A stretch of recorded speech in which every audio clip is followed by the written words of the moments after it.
बल्कि दुनिया के कई देशों को वैक्सीनेशन की सुविधा उपलब्ध कराने का काम किया है।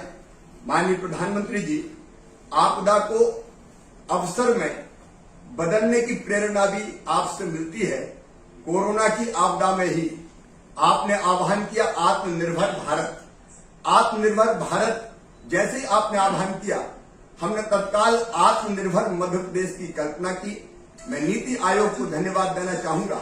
नीति आयोग के साथ मिलकर हमने वेबिनार्स के आयोजन किए और हमने देश के विशेषज्ञों के साथ चर्चा करके आत्मनिर्भर मध्य प्रदेश का अपना रोड मैप तैयार किया।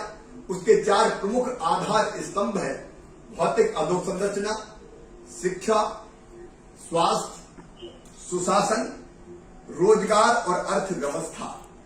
और हमने एक समय सीमा तय की, हर एक डिपार्टमेंट्स को काम बांटा और उस निश्चित समय सीमा में हम अपने उन लक्ष्यों को प्राप्त करने का दिन और रात प्रयास कर रहे हैं।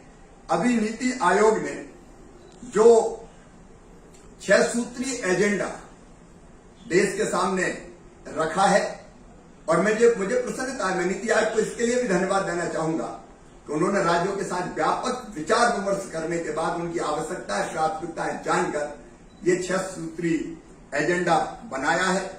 और केंद्र का बजट भी सचमुच में ये आत्मनिर्भर भारत का बजट है।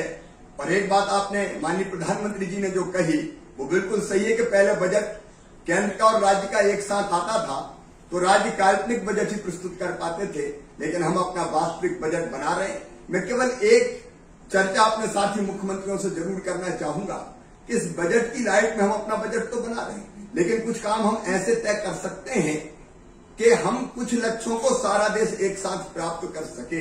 जैसे जल जीवन मिशन के अंतर्गत 11,000 करोड़ रुपए से बजट बढ़कर 50,000 करोड़ रुपए से ज्यादा हो गया और 3 साल के अंदर गांव में भी हर घर में स्वच्छ जल हमको देना है ताकि बीमारी और कुपोषण दोनों ना रहे। लेकिन 50% उसमें योगदान राज्यों का चाहिए। क्या सारे राज्य तय कर सकते हैं कि कम से कम हम इतना अपने बजट में राज्य के प्रावधान करेंगे कि 3 साल के अंदर हम हर घर में शुद्ध पानी देने के लक्ष्य को प्राप्त कर सकें? वैसे जैसा माननीय प्रधानमंत्री जी ने प्राथमिकता तय की है और मैं मानता हूं कि बहुत जरूरी है हर गरीब की अपनी छत हो। क्या हर एक राज्य अपने राज्य के बजट में इतना प्रावधान कर सकता है? कई बार हम अपनी प्राथमिकताओं के कारण उतना प्रावधान नहीं करते जितना पैसा केंद्र हमें देता है, हमको स्टेट शेयर मिलाना पड़ता है। ऐसी कुछ प्राथमिकताएं अगर हम तय करें तो कुछ लक्ष्य सारा देश एक साथ प्राप्त कर सकता है। जहां तक नीति आयोग के 6 सूत्रीय एजेंडे का सवाल है, मध्य प्रदेश इस पे तेजी के साथ अमल करने का प्रयास करेगा। भारत को ग्लोबल मैन्युफैक्चरिंग हब बनाने के लिए, जैसा माननीय प्रधानमंत्री जी ने कहा, ease of doing business, Madhya Pradesh में start your business in 30 days जैसी कल्पना हमने की है। सारे क्लियरेंस हम 30 दिन के अंदर दे दें। 30 दिन में उत्पादन शुरू नहीं हो सकता, लेकिन क्लियरेंस तो हम कम से कम सारे दे सकते हैं। ईज ऑफ डूइंग बिजनेस को सचमुच में हमको धरातल को उतारने का काम करना पड़ेगा। वैसे स्किल्ड मैन पावर बहुत जरूरी है ताकि स्थानीय नौजवानों को हम रोजगार देने का काम कर सके। मध्य प्रदेश में ग्लोबल स्किल पार्क जैसे प्रयोग हम कर रहे हैं जिसमें 10,000 बच्चों को एक साथ हम स्किल्ड करने का काम कर सके। जिलों में भी स्वस्थ प्रतिस्पर्धा की आवश्यकता माननीय प्रधानमंत्री जी ने प्रतिपादित की है। राज्यों के बीच भी प्रतिस्पर्धा हो, लेकिन जिलों की हुनर और खूबियों को देखते हुए मैं तो जब हमने एक जिला एक उत्पाद पर काम प्रारंभ किया तो सचमुच आश्चर्यचकित रह गया। हमारा अमरकंटक, वहां कई वनौषधियां होती है, एक गुलवा कावली होती है जिससे अर्क बनता है, जिससे नेत्रों की ज्योति बहुत अच्छी रहती है और कई तरह के रोग ठीक होते हैं। वो वहां की विशेषता है। हमारे मंदसौर और नीमच का लहसुन, बुरहानपुर का केला, जब इस पर हम काम कर रहे हैं तो मुझे लगा कि सचमुच में कितनी संभावना है इसमें और ऐसे कई उत्पाद हमारे एक्सपोर्ट किए जा सकते हैं। उस दिशा में भी मध्य प्रदेश तेजी से काम कर रहा है। आज सारे देश को सचमुच में खेती के विविधीकरण के बारे में सोचना पड़ेगा।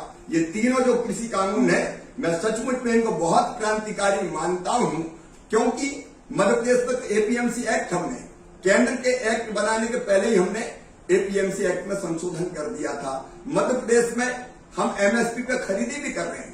1,29,00,000 मीट्रिक टन मध्य प्रदेश में हमने गेहूं खरीदा था। 37 लाख मीट्रिक टन हमने चावल खरीदने का काम किया। मंडियों में खरीद अलग हो रही है, मंडी के बाहर खरीद अलग हो रही है। कहीं कोई समस्या और दिक्कत नहीं आई। सचमुच में किसान की आय दुगना करने का माध्यम है ये तीनों कृषि कानून। लेकिन मैं इतना जरूर कहना चाहता हूं कि कृषि का विविधीकरण मध्य प्रदेश में हमने तय किया। फूलों की खेती, फलों की खेती, औषधि खेती, मधुमक्खी पालन, कृषि वानिकी, मुर्गी पालन, मछली पालन और बाकी वो चीजें जैसा माननीय प्रधानमंत्री जी ने कहा है कि खाद्य तेलों का हमको आयात करना पड़ता है, पहले दालों का आयात ना करना पड़े, इसमें भी मध्य प्रदेश ने महत्वपूर्ण भूमिका का निर्वाह किया था। और अब मैं मध्य प्रदेश के किसानों की तरफ से ये विश्वास दिलाता हूं कि इस साल हम गंभीर प्रयास करेंगे कि खाद्य तेलों का कम से कम आयात करना पड़े। हम अपने उत्पादन को बढ़ाने का इस दिशा में गंभीर प्रयास करेंगे। जैविक खेती, प्राकृतिक खेती, जीरो बजट की खेती, ये भी आज जरूरी है अपने देश के लिए। मध्य प्रदेश में हमारे मंडला, डिंडोरी, शहडोल, अनूपपुर, उमरिया, इनमें जैविक खेती होती है। कोदो और कुटकी की प्रोसेसिंग करके जो कोदो और कुटकी पहले 5-6 रुपए किलो बिक जाता था, हमारी बहनें, माननीय प्रधानमंत्री जी ने एक बंद धान मिल का उदाहरण मन की बात में दिया था। उनने स्व सहायता समूह की बहनों ने धान मिल खरीद के और उसको प्रॉफिट में ला दिया। वैसे कोदो और कुटकी का उत्पादन जो 6-7 रुपया किलो बिकता था वो 50 रुपया किलो बिक रहा है। ऐसी अनेकों चीजें निश्चित तौर पर हम कर सकते हैं। एफपीओज को भी आंदोलन का स्वरूप देना पड़ेगा। भौतिक अधोसंरचना के क्षेत्र में 5 साल में 111 लाख करोड़ की नेशनल इंफ्रा पाइपलाइन योजना स्वागत के योग्य। पीपीपी मोड में भी मध्य प्रदेश में हम कई काम कर रहे हैं। केवल 2 निवेदन और करके, चूंकि समय की सीमा है, सार्वजनिक संपत्तियों का मॉनिटाइजेशन मुझे लगता है सचमुच बड़ा जरूरी है। केंद्र सरकार की कई जमीनें मध्य प्रदेश में पड़ी है जिनका उपयोग नहीं हो रहा। कई बार जब जमीनें ज्यादा होती थी तो हमने किसी प्रोजेक्ट के लिए ज्यादा जमीन आवंटित कर दी। अब हम सरकार की भूमि और भवन जैसी संपत्तियां जो वास्तव में बहुमूल्य है, ऐसी संपत्तियों में से जो अनुपयोगी है उनका मोनिटाइज करके विकास कार्यों में उनका उपयोग किया जा सकता है। उनका तार्किक और वैज्ञानिक उपयोग होना चाहिए। वैसे ही मध्य प्रदेश में 30 लाख हेक्टेयर में बिगड़े वन हैं, वहां कोई वृक्ष नहीं है। मैं माननीय प्रधानमंत्री जी मुझे ये कहते हुए प्रसन्नता है कि 1,47,000 हेक्टेयर वन क्षेत्र हमने 15 साल में बढ़ाया है। लेकिन हमारे बिगड़े वनों में या तो हम कुछ ऐसी व्यवस्था करें जिससे सोलर पैनल लगा के रिन्यूएबल एनर्जी के माध्यम से ग्रीन एनर्जी उत्पादित करने का काम करें, या निजी निवेश के माध्यम से हम ऐसे वन क्षेत्रों में फिर से वन लगाने का काम कर पाए। शिक्षा और स्वास्थ्य के क्षेत्र में कई इनिशिएटिव लेने की जरूरत है। मैंने माननीय नीति आयोग को लिखित में अपने सुझाव दिए। आकांक्षी जिले हमारे 8 है, लेकिन हमने 50 आकांक्षी ब्लॉक भी तय करके वह काम प्रारंभ कर दिया है। नीति आयोग के साथ हम लगातार उस काम को आगे बढ़ा रहे हैं। सुशासन के क्षेत्र में भी जी बस एक पंक्ति कह के, एक अंतिम लाइन कह के मैं अपनी बात समाप्त करूंगा, क्योंकि मैं अनुशासित कार्यकर्ता हूं। माननीय प्रधानमंत्री जी $5 लाख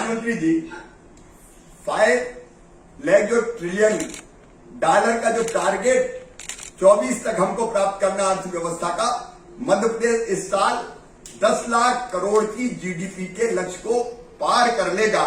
और जो 6 सूत्री एजेंडा नीति आयोग ने बनाया है उसको नीचे जमीन पर उतारने में हम कोई कसर नहीं छोड़ेंगे और अपने देश की प्रगति और विकास में बेहतर योगदान देने का प्रयास करेंगे। आपने समय दिया, इसके लिए बहुत बहुत धन्यवाद। प्रणाम।